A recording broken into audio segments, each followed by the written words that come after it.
Hey guys, welcome back to the channel. This is going to be just a little bit of a channel update, talk about the future of the channel. But like the thumbnail and title shows, just going to let you guys know that I'm going to get a new rifle. I've got a lot of range videos planned in my head, probably like 25 or so. And that's going to take place in the fall and the winter. So definitely stay tuned for that. Got a lot of stuff going on. Yesterday I sold my 22-250, which I had made some videos on it before. Just decided, yeah, I don't think I want this anymore, and I sold it. And I've used that money plus a little bit more to buy a new rifle, a Tikka T3X. I put this poll up on the channel, and 40% of you guys would prefer that rifle of the 5 that I listed. It was definitely one I'd been considering and definitely wanted.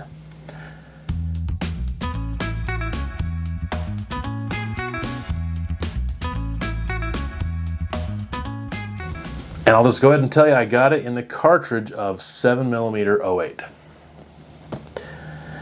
I've been using this one. This is the one that Chris let me borrow. It's a Savage Model 11. And for a while I had this monstrosity scope on there.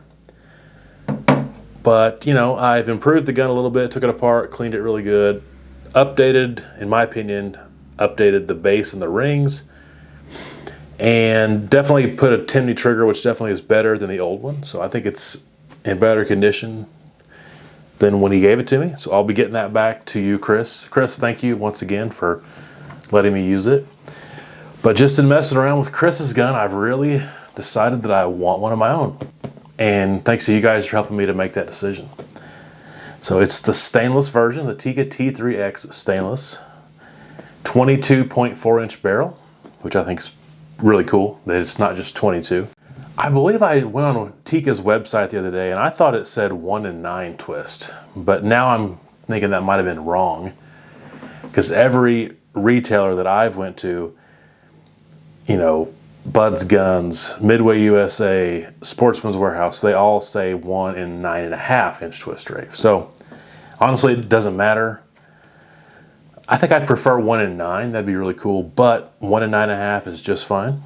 I guess I'll find out when I get it. But I am excited about it. This scope was on the 22-250. It's a Vortex Viper. It's kind of the base model Viper. It's got a 30mm tube. It does have side parallax.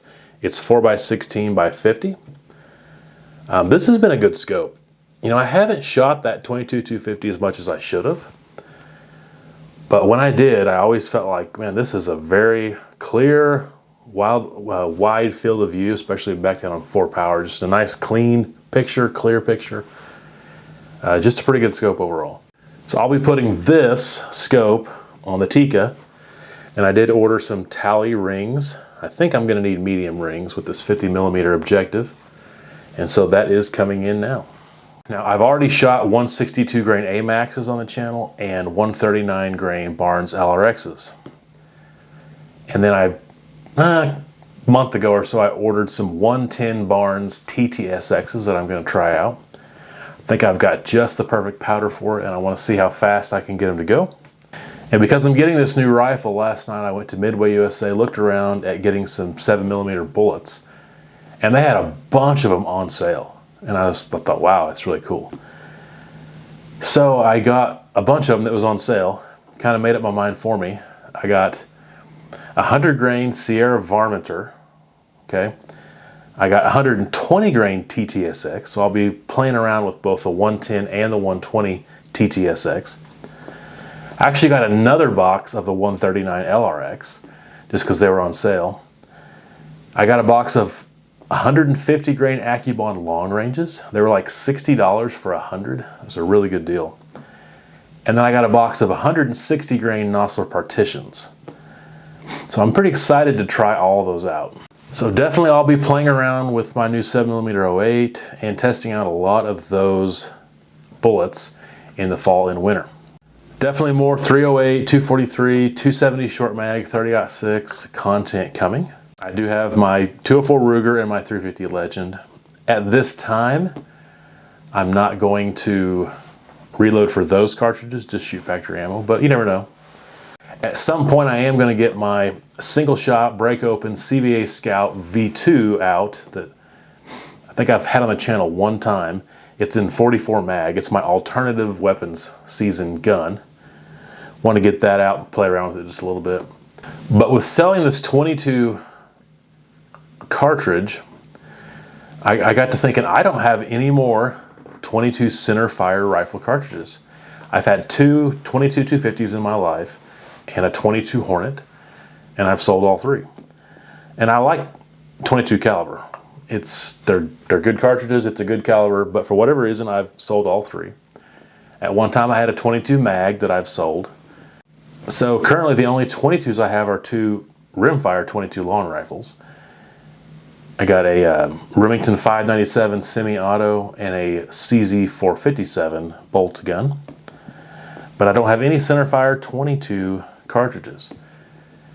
And I think the main reason I've just slowly fell out of favor with the 22 centerfire cartridges is just because of how the 243 has grown on me and how it's really a fantastic mid to long range varmint shooting cartridge, and the fact that I have a 204 Ruger that I really like too. So just having that 204 Ruger and that 243 both geared toward varminting. Of course the 243 can be both. I just kind of have not had a desire to shoot 22 cartridges recently. Having said that, the 22 ARC and the 22 Creedmoor I think are really, really good. So if I ever were to get back into it, one of those would probably be the one I would get. I've shot a lot of 223s. I've shot ARs, of course. I've shot bolt action 223s. It's a great cartridge. For whatever reason, I've just never owned one. Just not something, it's just not a cartridge I've fell in love with and particularly wanted it, but it's a fantastic cartridge. One of the most popular cartridges in the world, can do a lot. So it's a great cartridge. But anyway, don't have any 22 caliber cartridges. And I'll be testing out several cartridges, a lot of stuff coming out, but I probably will be focused this coming fall and winter on the new 7mm 08 and testing out 7mm cartridges. Now, this next part, it's going to be more personal, kind of behind the scenes. You might not care about it, and if you don't, I'm okay with you turning it off, but I'll give you just kind of a little summary of what's happened to me the last 6 months and what I want to do going forward, especially as it relates to the channel. I had a lot going on in the past 6 months. In the wintertime, I had water pipes busted in the ceiling in one of my bathrooms when I was gone. Did it for many, many hours, came home. All of the bathroom was destroyed, part of the bedroom was destroyed, so that's been a deal. That's taken care of now, but it's been an ongoing thing. Dealing with insurance, getting people out here doing different jobs for me. And I won't go into it, but there's been some ups and downs with relationships and different things. But the big thing that's happened to me in the past 6 months has been a career change. So for the past 8 years, I had worked for Walmart. In the past 6 years, I was a salaried manager. So I was either an assistant manager and then I became a coach, which is kind of the same thing. And I had worked in 4 different super centers in 3 different towns. And I really thought that was going to be my career. Really thought that's what I was going to do the rest of my life, but I just kind of fell out of favor with it. Not kind of, I definitely fell out of favor with it. And in March, I left that job and got a different job. So currently I work at a cheese plant in the stock room, and I work overnights. And though I'm making less money, I am way happier, and I'm very glad that I made that call. Been a lot of ups and downs in the last 6 months, but the best thing I can say for sure, that call has been good. Not so good on the pocketbook, but much better for my psyche. So I just needed to have less stress and a little bit more time to focus on things I wanted to do, like a YouTube channel. And I won't go into all the reasons why I left Walmart, but I will say that there was parts of it I really liked. Building a team, competing against other stores, trying to have the best increase in the market, trying to destroy our sales plan and our profit plan. And just the competition part of it, the customer service part of it, I mean, I really liked all that stuff. And every time I was kind of left alone to run my business, I had a lot of success, and it turned out good. But Walmart just cannot keep themselves from micromanaging you and won't let you just run the business. You're still responsible if things don't go good. You still have to answer to the angry customers. You still have to deal with all the issues going on with your associates, even when the morale's low. But you don't have any control to change anything. So all I ever asked was, tell me what my sales plan is, tell me what my profit plan is, and then give me the ability, trust me, you've put me in this position, trust me to do the job. And I will bring you the results you want. The morale will be great. And the customer service, level is going to be great too. It's going to be a lot of happiness within the community and our associates, and we're going to grow. That was my big thing. I don't want to just do the status quo, but I want to grow. I want to grow the business. But Walmart kind of has an idea of, no, here's a skeleton crew, just maintain, okay? And here's where, in a computer algorithm somewhere says, here's what your head count should be, stick to that. And here's the days and times you should hire people or schedule people, stick to that. And even when you can logically explain why you need to alter that plan, it doesn't matter. They're just follow the plan, stick to the playbook, don't call an audible. A nearby store can be doing terrible, and you could have supermaxed your sales plan, have the best profit as far as your increase over last year or based on your plan of any store in your market, and it doesn't matter. Both stores are told the same thing. And so I was just micromanaged and couldn't do anything I wanted to do, even though I had success and had proven I could do it. So I was just done. That's not the only reason I left, but I was done. And so I know that my gray hair makes me look a lot older than I am, but I'm only 40 years old. But I turned 40, and it was kind of a moment in my life where I'm like, I got to do something. At one time, I thought it was Walmart. I thought it was going to move up the chain and become somebody. That's definitely not what I want to do going forward. And YouTube, I think, is what I want to do, right? So, and I knew I wasn't making any money as far as this being my full-time job. So I got that other job, and I've been doing that. And it's definitely given me more time. But then something happened right about 2-3 weeks after I quit Walmart and started this new job. Something changed with the algorithm, and my channel just died. I think part of it is just it's the summertime, and there's not as much hunting / rifle cartridge reviews.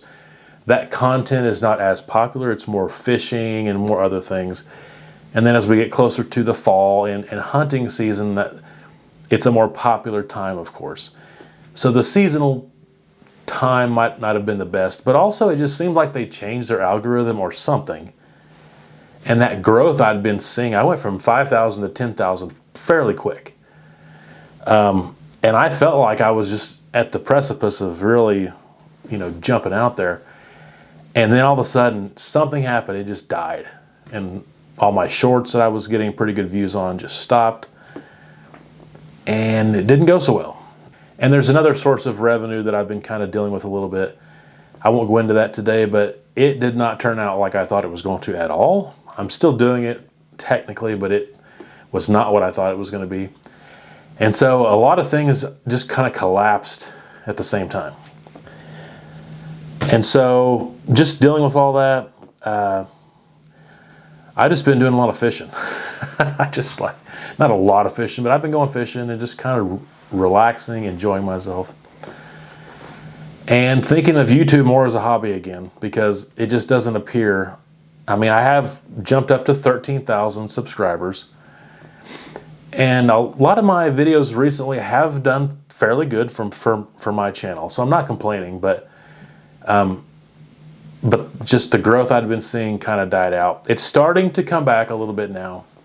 But I've just kind of went back to thinking of this as a hobby because I just don't feel like I'm anywhere even close to where I thought I was as far as making significant money. But I love doing this. I really do like making videos. And the thing I like most about it actually is the creativity. Like there's some channels that kind of do the exact same thing every single video, and they pump out videos every single day. And I do a lot of the same things, but definitely not every day. And I know that if I did that, I would burn out so quick. I just like to be creative. I like to think about a new way to do something. I actually like to edit. A lot of people don't, or they pay other people to do that. But you know, I am excited about the future. I'm definitely excited about making more content. Got some new ideas. I'm definitely going to continue to make coffee and cartridges. I kind of like the format I've used the last 3 videos. I think they've turned out really well.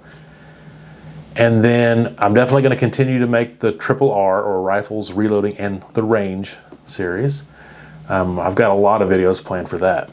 Then I'm going to kind of do some other stuff too. I'm going to kind of do some more creative things that I just want to do. And having a lot of fun. It's kind of reinvigorated me just going back to thinking of this as a hobby. And I still, long term, would like this to grow to a point where I'm making enough money to pay my bills and I can do it full time.